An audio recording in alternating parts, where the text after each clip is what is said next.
प्रदेश के बहुचर्चित डिंगर हेड़ी कांड में सीबीआई विशेष अदालत के फैसले का महिलाओं ने स्वागत किया है। महिलाओं का कहना है कि डिंगर हेड़ी कांड बहुत ही हृदय विदारक घटना थी। फांसी की सजा के फैसले से समाज में सही संदेश जाएगा। डिंगर हेड़ी कांड के 4 दोषियों को फांसी की सजा का जनवादी महिला समिति स्वागत करती है। वहीं भारत की कम्युनिस्ट पार्टी के राज्य सचिव सुरेंद्र सिंह ने कहा कि डिंगर हेड़ी कांड के दोषियों को विशेष सीबीआई कोर्ट द्वारा फांसी की सजा दिए जाने का स्वागत किया है।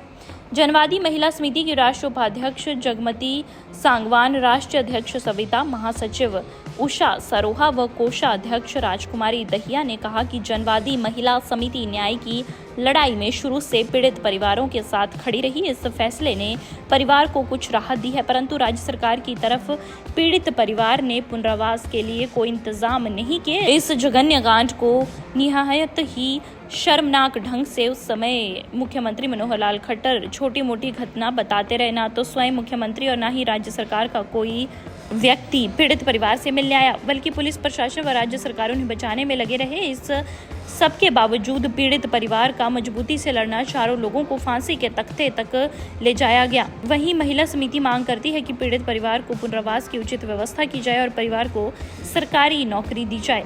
साथियों, भारत की कम्युनिस्ट पार्टी मार्क्सवादी डिंगर हेड़ी नूह जिला का डिंगर हेड़ी गांव में जो 24 अगस्त 2016 जो हैवानियत का एक नंगा नाच वहाँ खेला गया था, उसमें शामिल 4 लोगों को सीबीआई कोर्ट ने मौत की सज़ा सुनाई है।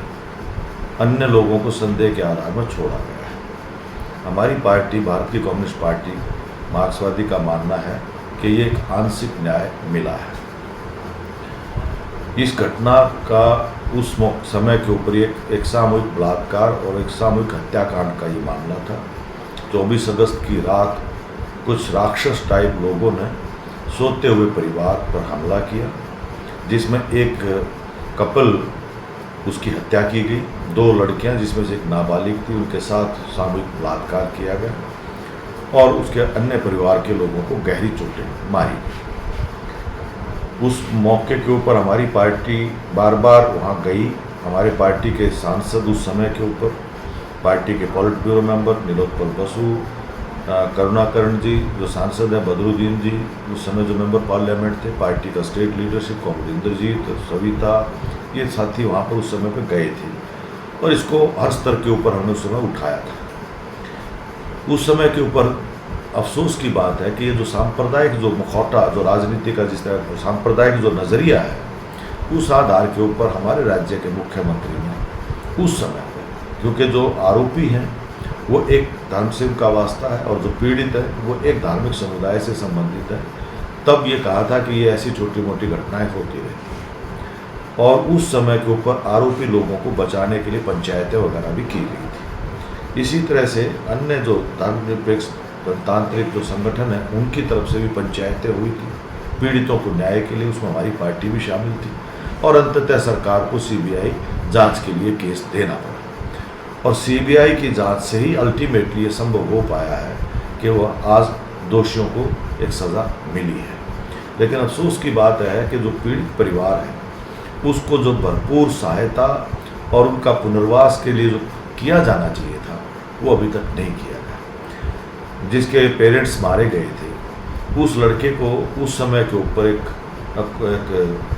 डीसी रेट पर एक जॉब दी गई थी, लेकिन कुछ समय के बाद उससे भी उसको हटा दिया गया और इस तरह से वो परिवार आज भी इस ट्रॉमा में जी रहा है और हमारी मांग है कि सरकार को अपनी संवैधानिक जिम्मेवारी निभाते हुए उस परिवार की सहायता करनी चाहिए, उसके साथ खड़ा होना चाहिए।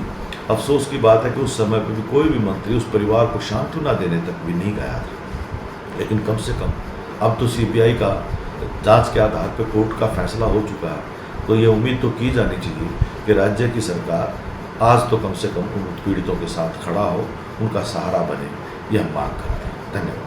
नूह जिला के डिंगर हेड़ी गांव में 24 अगस्त 2016 को 2 लड़कियों के साथ सामूहिक बलात्कार और 2 व्यक्तियों की हत्या और 4 को गंभीर रूप से घायल करने के मामले में सीबीआई की विशेष अदालत ने 4 दोषियों को फांसी की सज़ा सुनाई है।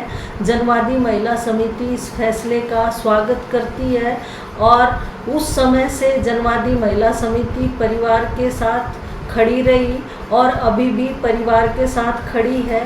परिवार पूरे 7.5 साल तक न्याय की लड़ाई मजबूती से लड़ा।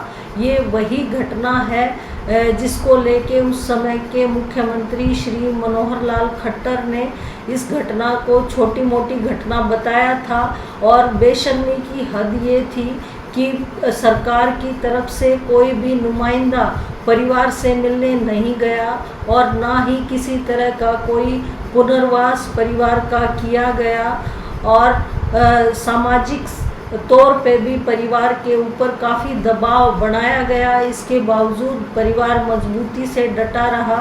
उसी का परिणाम है कि आखिरकार 4 लोगों को फांसी की सज़ा हुई है।